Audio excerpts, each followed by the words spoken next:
about to react to some Dave Chappelle. About to laugh together.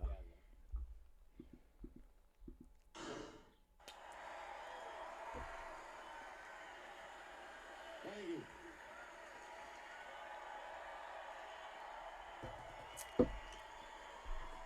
Thank you.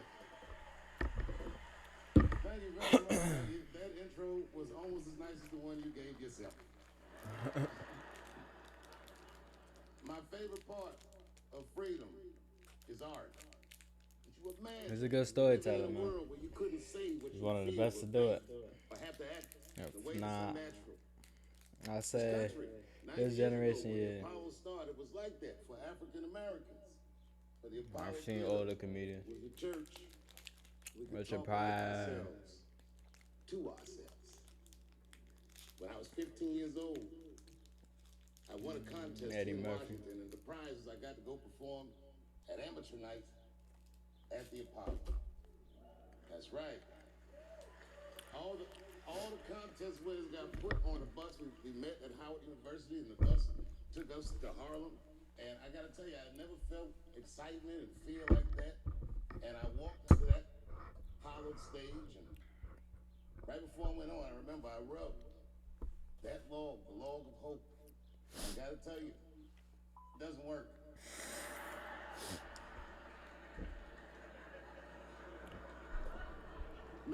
Man, it went so bad. I was doing good for a minute. I don't even remember what I was talking about, but this one guy in the front decided he didn't have time for it. Boo! He says, oh no, here it comes. And then everyone just started booing, and it was like I was outside my body watching it happen. I couldn't believe what I was seeing. The black community agreeing on something. We all care about ourselves. We don't give a shit about each other. And then a siren sad. goes off. Loud siren, and the dude they call the Sandman will come out dressed like a clown, and he'll I dance could you feed off the every stage. city It's like a there, bad man. dude. He can I take was me 15, out of but I remember thinking to outskirts. myself, man, I want to beat the out of this guy. It all happened so fast. But that night was the night that I first had the courage to be myself, because before that night, nothing scared me more than being rejected by an audience. But when it happened, I realized, you know what? It's not that bad. And everyone's backstage was like, are you okay? And I was like, yeah, I'm fine. And then the guy that went on after me, which made it worse, did a fantastic job. Got a standing ovation. And you want to know who it was? Exactly. I don't remember either. Thank you very much, Apollo Theater. Oh shit. Camilla, Joe Biden, dying for a laugh. You know, I'm fine, nothing funny. What's gonna happen? Sad. I like making Or memories. want to be in Sometimes I power. do go this crazy around my colleagues just so that they can tell their friends I did it. But rather than talk about myself, just briefly, I want to just talk about my genre. And I went to a comedy show myself a couple weeks ago. Ain't recorded, but well, me and my father had a great time. I had tears of joy. Monique went up there. Cat for the grand finale. Great experience. I'm sitting there on the top floor, the highest seat there is, right in the middle of the stage. You feel me? But I can't see the stage. I only can see the damn screens on the side of the stage that's showing the stage and showing the comedians. Oh, sure enough, I'm there. Pretty much, I'm yapping the whole time with my father. He's like, damn, could we watch the show? Everybody else watching the show, they glued to the show or got their fucking phones out, recording with their flash on. Different world we live in, y'all. Y'all gotta stay woke. Be yourself, love you and your God. But moral of the story, yeah, they damn near forcing themselves to laugh. They be so much shit that ain't funny. That's just, a story, a message that they giving out. But it's crazy. A lot of folks be laughing for no reason. I witnessed it myself. Comedy is an incredibly American genre. I don't think any other country could produce this many comedians. And I don't know if unbeknownst I to many explained it people in good this enough. audience, I don't You think know? there's opinion that it exists in this country that is not represented in a comedy club by somebody. Each and every one of you has a champion in the room. Right. We watch you guys fight, but when we're together, we talk it out. I know comics that are very racist, and I watch them on stage, and everyone's laughing, and I'm like, Racist for the better.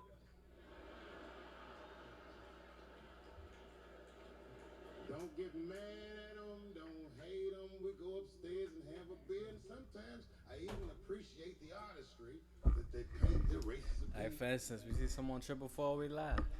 It's our sense of humor. Not everybody got. Man, it's not that serious. The First Amendment is first for a reason. The Second Amendment is just in case the first one doesn't work out. We gotta let some air out of the ball, man. The country's getting a little tight. It doesn't feel like it's ever felt in my lifetime. Tonight, That's why he talking like this. Like, you know, the best comedians, the smartest ones, they go off the room. So they go on that stage, they read the room, and they already know what they finna talk about. You know what I'm saying? You see all white niggas in the stairs. You finna get on their ass. honored that my colleagues are here in comedy and in music. Couple little industries. No, big industries, that's I what's want up. everyone in America right now to look at me. Reality. Look at me smoking indoors. I didn't ask anybody. I just did it. What are they gonna do? Kick me out before I get the prize? No, nigga. This is called leverage.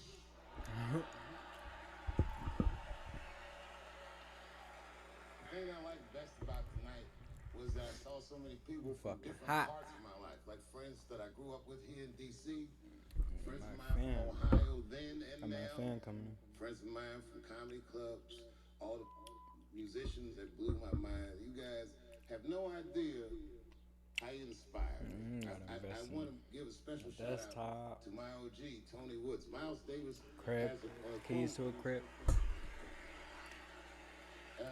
It's one of my favorite. Miles Davis said so much cool, but one of the things he said I always loved, he said, it took me years to learn how to play like myself.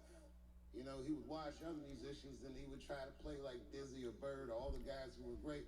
Tony Woods was my Dizzy and Bird if I was a Miles. I was trying to play like you. You were the first person I ever saw do it absolutely right. You were fearless and you told the truth. There's something so true about this genre, when done correctly, that I will fight anybody that gets a true practitioner of this art form's way, because I know you're wrong. This is the truth. Speaking intellectual. I'm not talking about the content. I'm talking about the art form. Do you understand? Do we have an agreement? And what I really wanted to say tonight, and I'm glad I get the platform to do it, I'm gay. I am gay, and I can't wait to see what this does for my career, being gay like this. So many special shout-outs. One of the main Chris artists, Tucker there. comeback of the century. My brother and my mentor, Christmas. the mighty Stan Michael Lathan. Jackson used to call him. I never dreamed that I would be able to work with someone as great as you. These last 5 specials, straight fire. I wouldn't want to do another special with anybody else but you. So eat your mother vegetables and live as long as you can, because we doing a few more of these bitches. Neil Brennan, your speech made me cry, because it reminded me of all those hard days of work and all that money I never got for it. The other real special shout out I gotta make, because none of this would have been possible on any level without this person, is my mother. Mom. All right. My mother. Mom. It's really valuable to know overall digital marketing is performing. With SimilarWeb, you can do exactly that. You have no idea what I put this woman through. If you had just given birth to me, that would have been more than enough. But the fact that you raised me and raised me well, we had a real oral tradition in our house. I knew the word griot when I was a little boy. A griot was a person in Africa who's charged with keeping the stories of the village. Everyone would tell a griot the stories and they would remember them all so that they could tell future generations. When they got old, they'd tell them to someone else. And they say in Africa, when a griot dies, it's like a library was burnt down. And my mother used to tell me, before I ever thought about doing comedy, she said, you should be a griot. And she'd fill me with every story of black life. You know, she's educated in African American Still don't studies. know what the fuck I want to be. Yeah, I am interested in the media, you know, in the industries and stuff. Get my name for myself. Start something on TikTok as well. Do motivational videos. Get shit going. Instead of doing 4 years in college, spoke to an advisor. He go tell me I'm gonna do 2 years in this college, then do another 2 years in the actual university. I mean, it's a lot of time. I could be starting something like this right now. Bought me a MacBook. Still able to make content reactions because this is the few things I'm able to do. You know.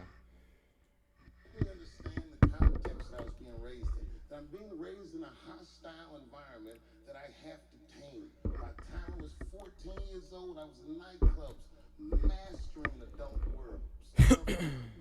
Crack epidemic was going on, and my mother would hear gunshots outside and be scared. It's crazy how life unfolded, man. I'm coming in the change. I'm born into the change. I'm taking a lot differently, but you understand history, you know. Wow, this shit crazy. But early in my career, if you remember, Mom, you used to sit in the club with me. Never before has been. You never had technology. Now all of a sudden they release it, let it out to the world. Mm-hmm. She'd do a full day of work. You'd be back there falling asleep, just waiting for me to go on. She would watch my show every night. Do you know how long that car ride is home?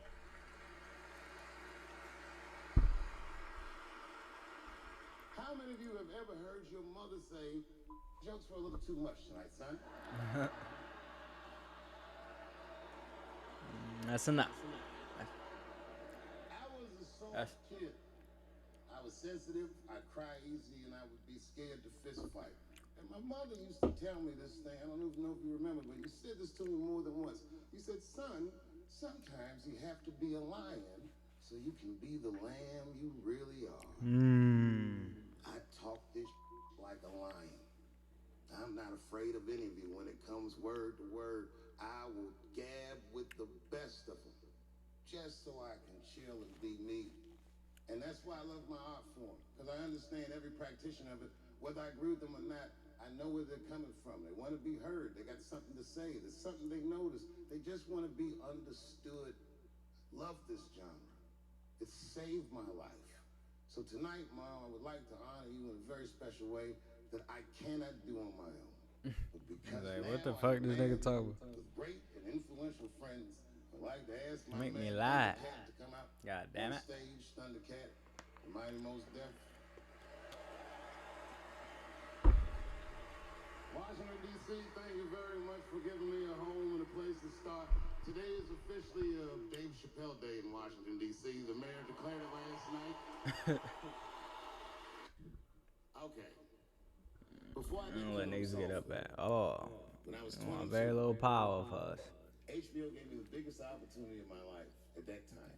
Oh. They gave me a half-hour special, but this shit was not like a special. You know what I mean? It was like I think this nigga Chappelle the only one I said but a smoke during the show. narrative. It didn't even have a title. It was just Dave Chappelle. And I shot it in San Francisco at a place called Broadway Studios, which It was on the second floor of a building, and beneath Broadway Studios is a nightclub. And the special was only supposed to be 30 minutes.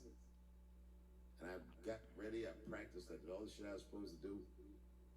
And the night that I taped, 20 minutes into my 30-minute set, I'll never forget this, music started blasting from the nightclub underneath. You could hear it real loud, and it fucked my whole show up, and I was devastated.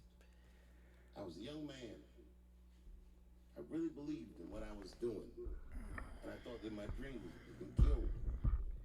So when I got off stage, I ran down the steps to the alley behind Broadway Studios, and where the control trucks are parked, and I kicked that motherfucking door open, and I started yelling at all the producers. I was nobody in show business, just a guy that believed in us. I said, man, guess you fucked everything up. That fucking music, what the fuck were you thinking? And there was a guy who was a big time producer, I ain't saying no names, and he stood up and he said, hey kid, sit the fuck down. He said, we didn't ruin anything. He said, we made a deal with that nightclub to not play music, and they didn't honor the deal. And I said, who didn't honor the deal? And he pointed to a guy. I'll never forget, it was an old white man sitting in the Ford Taurus by himself. And he said, that guy right there. And I didn't waste no time or ask no questions. I went to that Ford Taurus and I beat on that window and I said, open the door, motherfucker, I want to talk to you. And that old man looked at me for 1 second and wisely drove the fuck off. And left me in the alley cussing at anybody who would listen. And 2 minutes later, literally 120 seconds later, couldn't have been any more than that, the doors, the kitchen, in the alley of that nightclub underneath Broadway Studios flung open. And that old man was standing there, that same old man with reinforcements. He had 2 big goons with him, and he... Chappelle literally sound like a nigga that's been through it all. Sound like that nigga 65. Saying every scenario there is. Me, he was calm as a cucumber. He said, you, come here. I want to talk to you. I didn't know anything about the streets at this age. But I found out later in my life that these men were Russian mobsters. And I don't know what you guys know about the Russian mob, but these are the niggas that killed Denzel in Training Day. That was a good movie. And all the producers knew what I was up against. They said, Dave, do not go in there. And I said, fuck y'all. And I walked right into that kitchen, and they closed the doors behind me, and it got dark as fuck in there. And I knew, I'm not dumb, I knew I was in a bad situation. But you have to understand, I believed in what I was doing. I didn't give a fuck. Just kept cussing at these motherfuckers. Tell them how they ruined my life. And that old man couldn't believe that I was talking all this shit. And as soon as I took a breath, he stopped me gently. He said, hey, kid, listen. Your friends lied to you. He said, we made a deal, but your friends never paid me. And when he said that, I realized I was locked in the kitchen.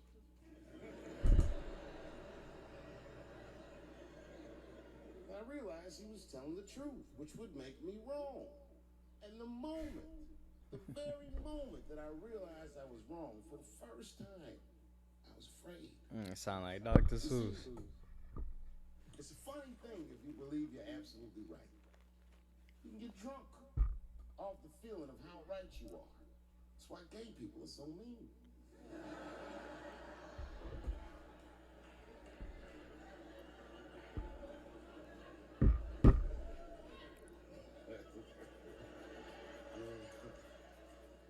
But I didn't buckle. You guys would have been very proud of me. I was scared, but I didn't buckle. I said, well then, sir, I owe you an apology. But I believe that no matter what reason that music was playing, it ruined my life. And that old man looked at me with sympathy in his eyes. And he walked over to me. He gently placed his hand on my cheek. Which I gotta tell you, is a very emasculating thing to do. I was standing there looking at this nigga's hand on my cheek like...